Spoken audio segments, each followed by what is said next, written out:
What's going on, y'all? Neo Synapse, and you are inside the Synaptic.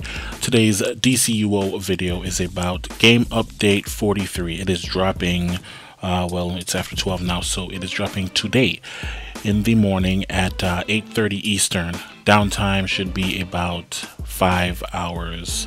But as we said before, usually what happens is the update will be available for you to download, but the worlds will be down for testing and maintenance for the remainder of the 5 hours, or not at all. We'll see, right? That's how these things usually go. A lot of little tidbits in this game update, and a few really big things, specifically the advanced mechanics for mental and ice. Also, there will be some changes to the advanced mechanics for hard light, or light as it's supposed to be called, and nature, its wolf form. A few other notable things: the winter seasonal will also be dropping with Game Update 43, as well as the display of the equipped combat rating.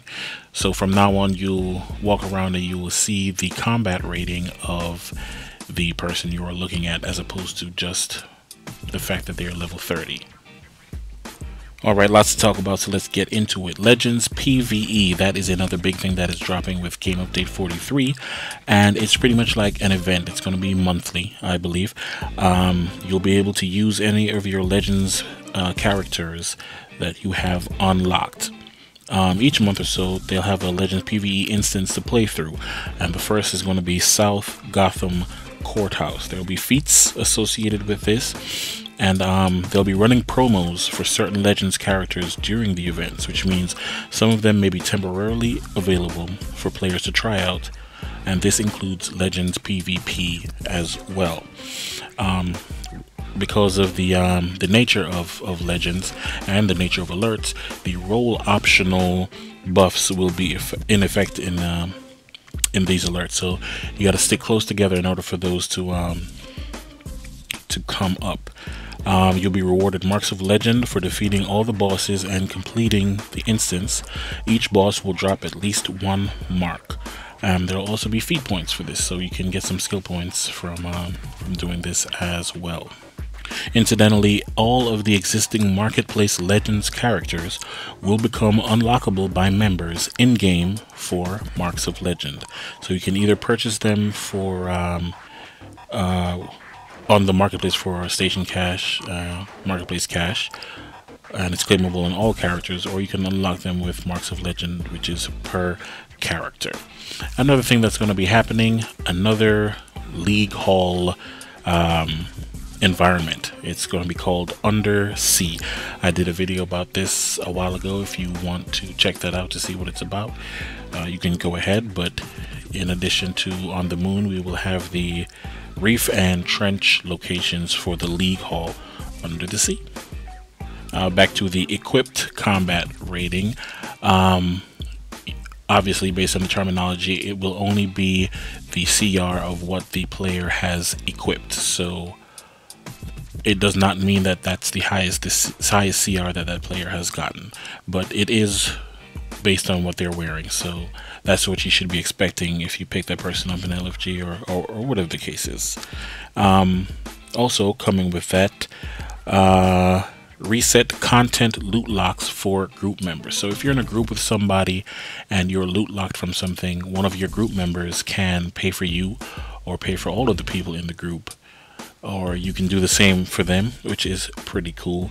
Those of you who have a lot of replay badges can help those who are helping you by unlocking their instances, right? Okay, so let's see, what else do we have? PvP Arena and Legends rewards. A number of heuristic methods have been deployed in PvP matches to detect when individual players are not participating, as well as when matches are being thrown, meaning one team is handing the other team a win. When an individual fails to participate, that individual will not receive rewards. Repeatedly failing to participate or throwing matches may result in account sanctions. So they have a number of things in place to determine whether or not you're participating and participating the way you're supposed to be in the matches. Of course, they're not going to tell us what those are because that would defeat the purpose. But should you be found guilty of that, then you will not receive any rewards, and at the same time, a number of infractions could lead to account sanctions or account suspensions. So be wary of that. Piggybacking on the Season's Greetings seasonal coming out tomorrow as well, a new mechanic is going to be instituted here. It's called stat banding. So if you are above CR34 or below CR30, you're going to be brought within that range from CR30 to 34 in order to participate in the Season's Greeting queued event, I'm assuming. This is because I guess people were, you know, just queuing up and standing there because one person would do it and it was soloable, so easy, so they just stood there. So now everybody is going to be brought down or up to that level in order for the challenge to be there. You know, I guess they want you to have to work a little bit, right? So that's what that is. Now, along with these changes, there are a lot of bug fixes. Brothers in Arms, League Hall, Oolong Island, South Gotham Courthouse, Zamaron Conversion, Chamber, armories, audio stuff, you know, bases, bounties. In particular, the Dr. Light bounty apparently was not, and Superman apparently was not giving credit for those who joined in the fight, maybe a little late, but not so late that they should not have received credit. The issue where if you were searching for 6 expert plans in the broker and you couldn't find them unless you clicked usable by me, that should be fixed as well.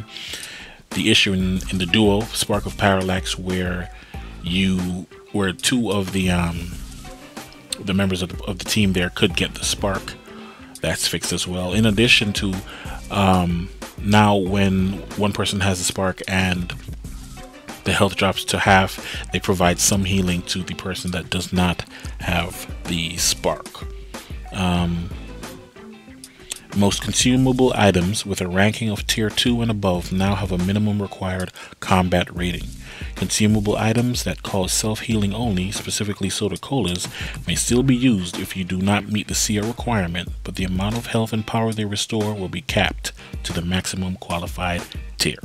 Another tidbit is that the accidental perfection feat for, I believe it's the Artifacts of War raid from Halls of Power, the clues will be a little bit more evident. Apparently there were clues. I had no idea that there were clues to show you how to get the accidental perfection feat, but there were, and now they will be more evident. Also, the promised mark cap from a while back of 175,000 will be instituted as of Game Update 43. Hopefully there are no issues with that.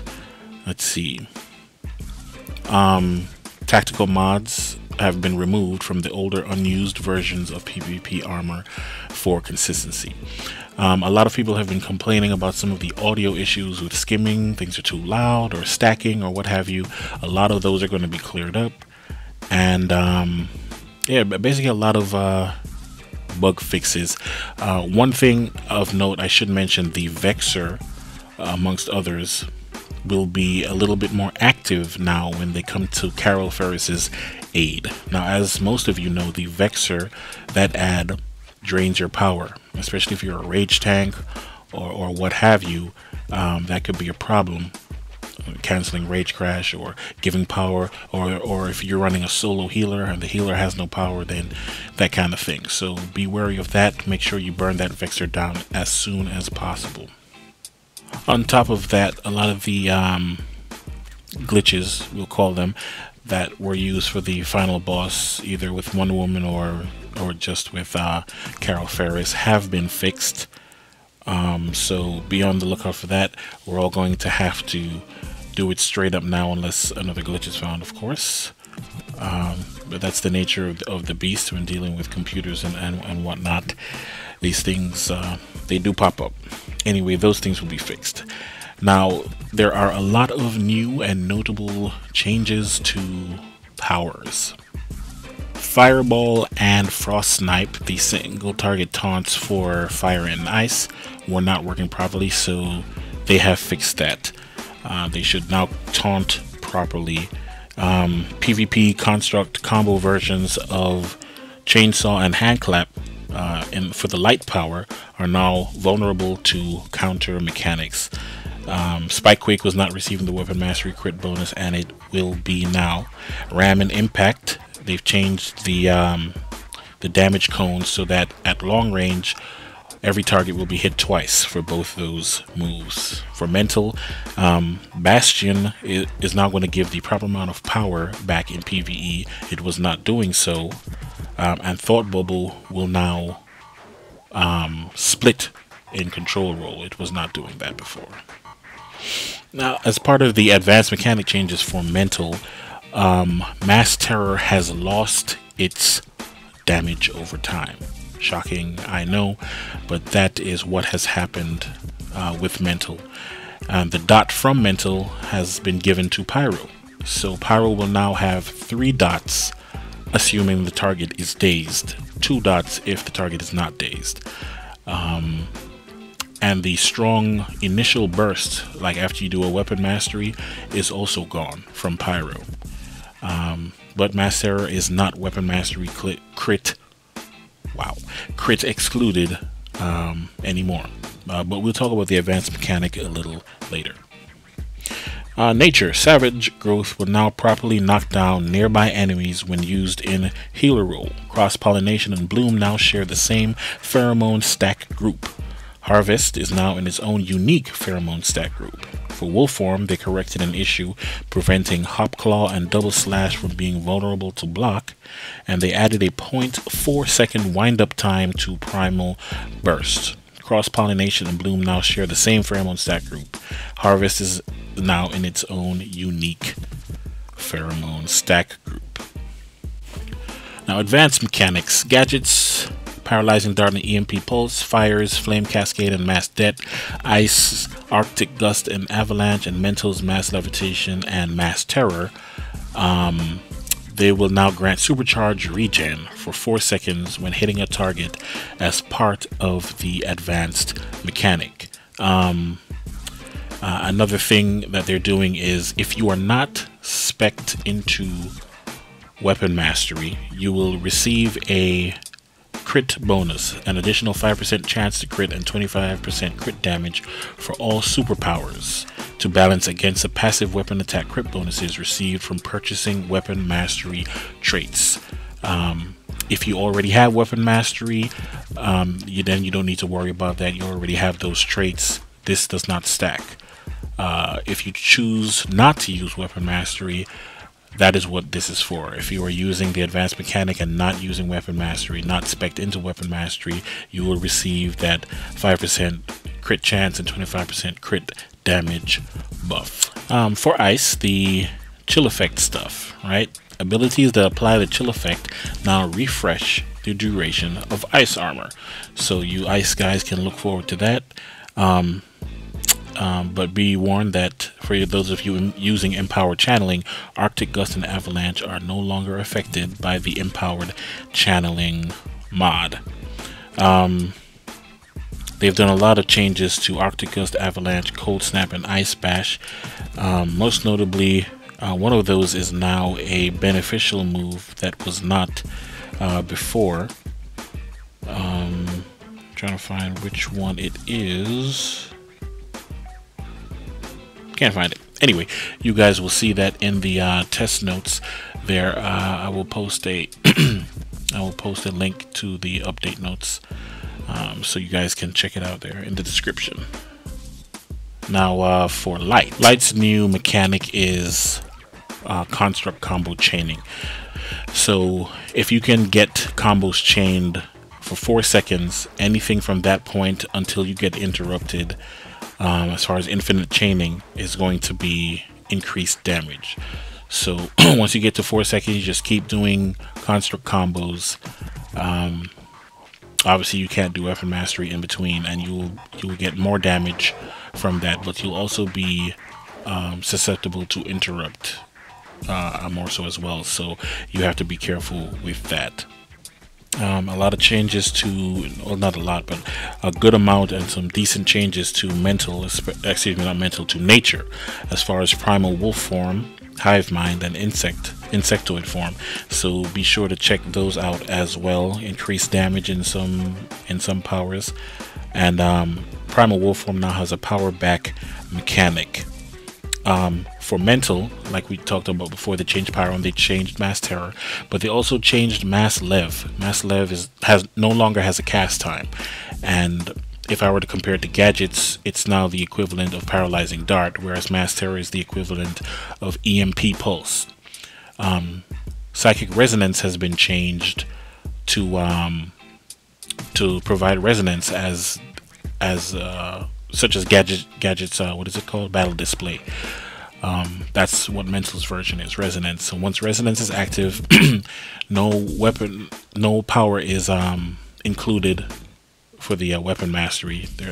All of it is weapon mastery crit excluded, and you have to cast them in quick succession. We do have a 6-second resonance time, but the powers that you use have to be cast in quick succession. So there's no room for any weapon mastery, and doing a weapon mastery before you start the powers rather is probably a bad idea. But anyway, we'll do that in another video.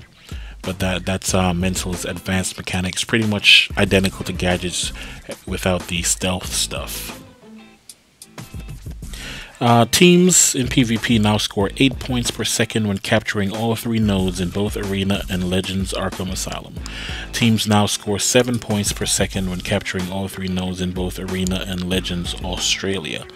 PvP Season 3 feats Hush, Little Baby, and Night in the City have had their feat values corrected.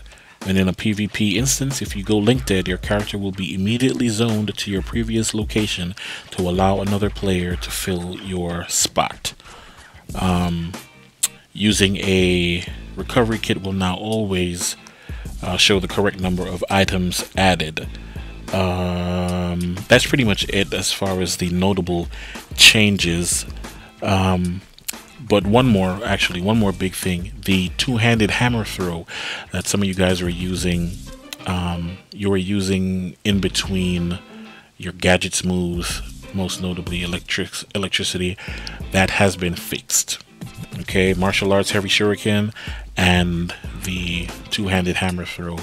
There is now a little bit of time put on there, so you will lose damage now if you try to do that. Anyway, that's pretty much it for this game update. Any questions, please feel free to hit me up in game or in the comment section. Tell a friend to tell a friend, and I will see you guys next time inside the Synaptic.